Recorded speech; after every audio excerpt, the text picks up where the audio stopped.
Bueno, la propuesta de incrementar el salario mínimo sigue sobre la mesa, sigue incrementándose. Desde luego es un tema que políticamente es muy rentable para los partidos, para el PRI, para el PAN, desde luego para el PRD. Esta propuesta de incrementar el salario mínimo la inició, hay que decirlo, astutamente Miguel Ángel Mancera, el jefe de gobierno de la Ciudad de México, y ha logrado posicionar el tema en la opinión pública, porque no hay duda de que se tiene que incrementar el salario mínimo, porque sí es muy poquito, 69 casi 70 pesos, 69, 70 pesos diarios, es insuficiente para cualquier persona. O sea, nadie puede vivir con 70 pesos al día, y menos un trabajador que esté 8 horas al día trabajando en algún lado. Casi nadie los gana, también es cierto, pero el problema, y vamos a platicar después con el presidente de la Coparmex, el problema es que no se puede nada más incrementar el mínimo y dejar el resto. Si alguien está ganando hoy 4,000 pesos y el mínimo serían 2,000 pesos al mes, y de repente el del 2,000 sube 15%, al de 4,000 le vas a tener que subir, porque si no, imagínate los problemas que se genera dentro de la empresa. Entonces, no es tan fácil. El gran riesgo, hay que decirlo, como siempre, es una mayor inflación, porque si la empresa le sube en 15% toda su nómina, o la gran parte de su nómina, pues ni modo que absorba totalmente su margen de ganancia y entonces se quede nomás así pues, tranquilamente. Lo que va a pasar es que van a subir 15% los precios. La escalada inflacionaria ya lo vivimos en los 80s, es muy peligrosa y le acaba perdiendo el salario. Entonces el gran reto, que sí hay que hacerlo, es cómo subir el salario, cómo mejorar el ingreso de los trabajadores sin generar inflación. ¿Qué opinas, Pepe? Pues desde luego sí, Mari Carmen, creo que ese es el reto con el salario mínimo. Yo la verdad estoy totalmente de acuerdo en que sí se aumente el salario mínimo. Hoy en día este salario está muy por debajo de la línea de pobreza, no puede seguir así, pero sí hay que saber cómo hacerlo. El gran tema es cómo hacerlo, son los cómo, no cuánto, ¿no? Que si quisiera que subiera a 150 pesos, a 200, a 300, no es tanto el cuánto, sino cómo hacer que esto se eleve de manera constante y productiva. Bueno, en primer lugar, ya quedó muy claro, habría que desvincularlo de todas las leyes que se basan en el salario mínimo, porque si hoy en día aumentas el salario mínimo, ¿a quién le va a estar pagando más?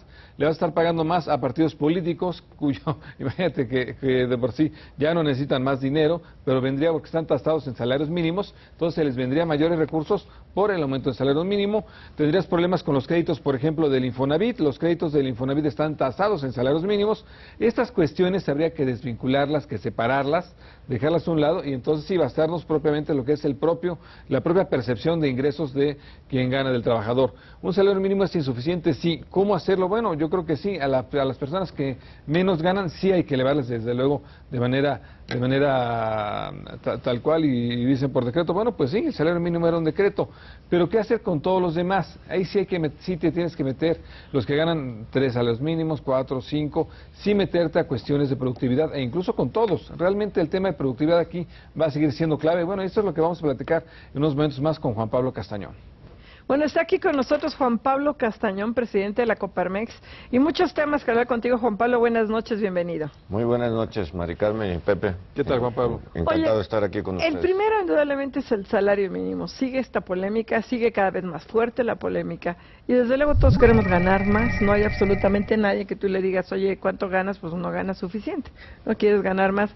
El problema es, ¿cómo desvinculas al salario mínimo?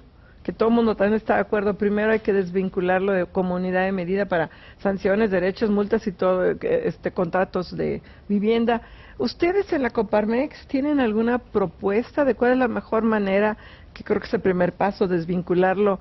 ¿Cómo se podría desvincular? No, evidentemente todos estamos de acuerdo que se debe de desvincular para que presupuestariamente vaya por un camino todo lo que está relacionado con subsidios, con multas, con recargos, con la relación de la autoridad con el contribuyente y la sociedad en general. Pero por el otro lado tenemos que ir caminando en una fórmula que podamos incrementar el ingreso de los trabajadores sin que nos afecten la productividad y que al contrario fortalezca la economía interna y el poder adquisitivo de los trabajadores. Esos son dos caminos que hay que trabajarlos en paralelo para que encontremos una fórmula sana para incrementar incluso la economía interna, el consumo interno de los mexicanos, ¿verdad? Ya salió una propuesta, de hecho la trae el gobierno del DF, de elevar el salario mínimo creo que a 80 pesos, según había dicho Miguel Ángel Mancera, el jefe de gobierno, a estos 80 pesos. ¿Ustedes cómo ven este tipo de propuestas? Nosotros vemos que Esto significa incrementar de un solo golpe el 19% de los ingresos de los trabajadores en salario mínimo. Y eso, el peligro que tiene es que repercuta en el resto de los contratos y de los salarios de todas las empresas, porque en la economía formal hay que reconocer que solo un 3% se paga de salarios mínimos a las personas. El resto se paga 2, 3, 4. Prácticamente el 80% de los trabajadores en la economía formal ganan arriba de 3 salarios mínimos. Sin embargo, hay que ser cuidadosos con las propuestas de cómo incrementar el ingreso de los trabajadores.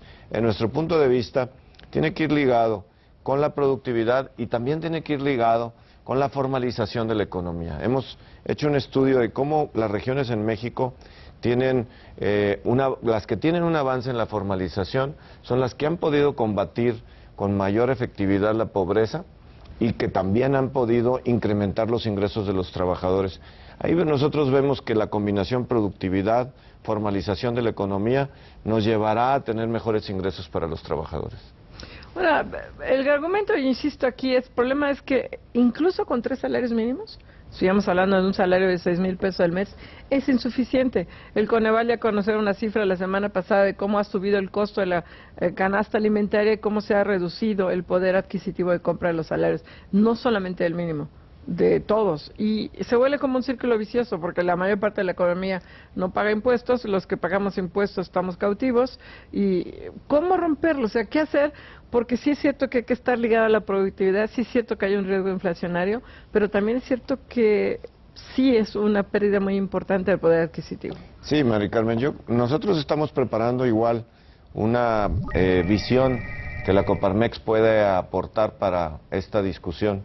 Y nosotros sí vemos que, además de ligarlo a la productividad, no solamente de la propia empresa, sino del costo país de nuestra nación. Es decir, que tiene que haber política pública que facilite los costos de las transacciones comerciales, industriales y financieras del mercado interno mexicano, y tiene que haber también un diálogo social, trabajadores y empresarios, empresa por empresa, para que tenga un compromiso la empresa y los trabajadores para aumentar la posición de la empresa en los mercados en donde está y retribuir con un mejor ingreso a los trabajadores. También hay que reconocer que a partir de 1996 a la fecha en donde la Coparmex y la CTM y la CROC y algunas organizaciones obreras firmamos un acuerdo de productividad en la nueva cultura laboral, no sé si recuerden, que a partir de ahí hemos venido avanzando en el reconocimiento del esfuerzo del trabajador por que vayamos juntos en diálogo para el crecimiento de las empresas. Y hemos avanzado mucho en el ingreso integral del trabajador, es decir, no solamente su salario, sino también las prestaciones. Por eso nosotros hemos insistido mucho que en el orden fiscal regresemos a tener un reconocimiento de las prestaciones sociales a los trabajadores de tal forma que podamos incrementar con bonos de productividad, de asistencia, de puntualidad, incluso para las pensiones futuras de los trabajadores, que nos permitan a las empresas motivar al trabajador y complementar los ingresos del mismo trabajador con las prestaciones, donde ya habíamos avanzado mucho. Pero estaríamos hablando entonces de una nueva reforma laboral, porque sería cambios en la ley, otros cambios en la Ley Federal del Trabajo. Básicamente cambios fiscales. Bueno, también hay que darle una revisión, a lo mejor solo con criterios para la aplicación de la Ley Federal de Trabajo, porque quedaron algunos criterios pendientes como la contratación outsourcing y la figura del trabajo flexible, que pudiera ayudar a formalizar más empleos dentro de la economía formal. Pero por el otro lado, en el entorno fiscal, darle una revisada de cómo poder motivar en este diálogo social las prestaciones para los propios trabajadores que vayan directamente a la productividad, complementado con política pública que nos permita bajar el costo país transaccional entre las empresas y los consumidores mexicanos. Y esto sería como una especie de, ahora sí, otro pacto fiscal. O sea, tratar de negociar con la Secretaría de Hacienda. Ya viene el 8 de septiembre el presupuesto, o sea, tienes que hacerlo de aquí al 8 de septiembre para, hasta donde te entiendo, permitir que haya otra vez prestaciones deducibles al 100%, cosa que se modificó con la reforma fiscal que entró en vigor este año, y aparte estímulos para las pensiones. ¿Ya tienen una propuesta concreta? ¿La están trabajando? Porque el 8 de septiembre se presenta el presupuesto. Sí, nosotros la estamos trabajando y esperemos también tenerla durante los próximos días. para complementarla. Y no solamente el nuevo pacto fiscal que pudiéramos proponer, sino ligado a política fiscal para la productividad, en donde se facilite que las empresas puedan tener transacciones a menor costo. La reforma en telecomunicaciones nos va a ayudar a costos de las mismas empresas en cuanto a telecomunicaciones. Ahora necesitamos avanzar en materia financiera. Ahora necesitamos darle otro avance también en materia de innovación y cambiar la visión de México de competir en el mundo, dejar de competir por costos y empezar a competir por valor agregado. Por eso nos interesa a nosotros muchísimo modelos de triple hélice, en donde podamos generar desarrollo regional uniendo la currícula de las universidades, los centros de investigación y conocimiento con los empresarios y política pública de los estados y la federación para alinear todo el conocimiento, el emprendedurismo y el talento mexicano a las oportunidades que pudiéramos tener en los próximos años en México. Eso es trabajar en productividad y trabajar en promoción de los ingresos, de mejores ingresos para los trabajadores en vía de competir por valor agregado y dejar de competir por costos. Fíjate que esta sería, la verdad es que una de las soluciones, yo creo que muy viable, trabajar en valor agregado para evitar competir con China en costos, competir contra la India en costos, competir contra los países latinoamericanos en costos. Es un tema de darle mayor valor agregado. Ahora, para esto ya hay mesas, tenemos entendido, Juan Pablo, ya hay mesas de productividad, de competitividad y productividad con el gobierno. ¿Han avanzado estas mesas? Sí, hemos avanzado bastante, orientándonos sobre todo a clústeres en donde la productividad en México se ha demostrado y la competitividad global, como el clúster automotriz, el aeroespacial, donde empezamos a competir por valor. Ahora lo que necesitamos en estos clústeres es bajarlos a cadenas productivas. Es decir, bajarlos a pequeñas y medianas empresas en más niveles, que sean empresas nacionales o alianzas estratégicas con empresas internacionales para transferencia de tecnología. Y grandes retos tenemos en el área del menudeo, donde la productividad no es adecuada, y en el área del campo mexicano. Ahí tenemos que hacer un plan integral para reforzar la empresarialidad, el conocimiento y la transformación a valor agregado. Somos muy buenos para producir alimentos, ahora tenemos que ser muy buenos de aplicar conocimiento y transformar los alimentos en valor agregado para empezar a competir así, de esta forma. Y por el otro lado, la parte del campo social, pues seguir apoyándolo, pero con un enfoque social y una parte empresarial del campo, elevarlo en el valor agregado de competitividad global. La reforma laboral fue la única vez que un presidente ha ejercido su facultad de reformas preferentes, fue Felipe Calderón en su último año, y una de ellas fue la reforma laboral. A un año, casi 2 años ya de que se puso en vigor, pues los empleos siguen brillando por su ausencia. Supuestamente la reforma laboral iba a ser un factor para mayor formalidad de la economía. ¿Qué ha pasado? ¿En qué falló el aterrizaje? Bueno, en cuanto a la reforma laboral, como decía, quedaron pendientes algunos criterios para darle certeza jurídica a la contratación flexible y a la contratación de la figura del outsourcing, como que en la opinión pública se satanizó el tema del concepto del outsourcing. Y para la competitividad global, la subcontratación o la contratación a terceros en algunas industrias es fundamental, como en el turismo, por ejemplo. Pero nosotros confiamos que la autoridad pronto saque estos criterios que den confianza para la generación de empleo. Sin embargo, también hay que no soslayar el hecho de que la economía pues no ha tenido un indicador de crecimiento suficiente como para que podamos moverla. La contratación y la generación de empleos van ligadas con la inversión, van ligadas con la generación de empleos productivos. Nosotros esperemos que ya con esta plataforma de reformas tengamos un nuevo ambiente, si lo ligamos con política pública de productividad, como mencionaba en estos temas que estamos trabajando en el Comité Nacional de Productividad, creo que podremos entonces sí dinamizar el empleo y generar empleos que nos ayuden a elevar la calidad de vida de los mexicanos. De nada nos serviría toda esta batería de reformas si no lo transformamos en generación de oportunidades para talento mexicano, en generación de cadenas de valor para pequeñas y medianas empresas, en un nuevo orden de una gran infraestructura de industria y empresas mexicanas, no solamente para explotar el petróleo, no solamente para generar energía, sino también para todo lo derivado en petroquímica secundaria e industria química. En México tenemos mucho que hacer todavía ahí y hay un gran potencial. Si lo hacemos bien, en unión, conocimiento, currícula escolar, empresarialidad y política pública desde lo regional y lo federal, creo que podemos entonces sí hacer que los mexicanos sientan que esta batería de reformas sí les va a dar prosperidad, en un marco de Estado de Derecho, por supuesto. Sí, estamos en un momento especial, sacamos ya las reformas estructurales de segunda generación, toda esta batería que tú comentas de reformas, ya están ahí, y ahora de repente dices, bueno, ya están las reformas, ¿qué hago? ¿No? ¿Cómo las hago? ¿Cómo las echo a andar? ¿Cómo las instrumento? Porque por sí solas no te van a dar ni el crecimiento, ni la distribución del ingreso, ni la mejoría en productividad que quisiéramos. ¿Cómo hacerlo? Sí, esto es un reto muy interesante. ¿Cómo hacerlo si no tenemos una cultura energética en México? Porque pues 80 años de monopolio, tanto para producir energía como para el petróleo, impide la generación del talento en este sentido.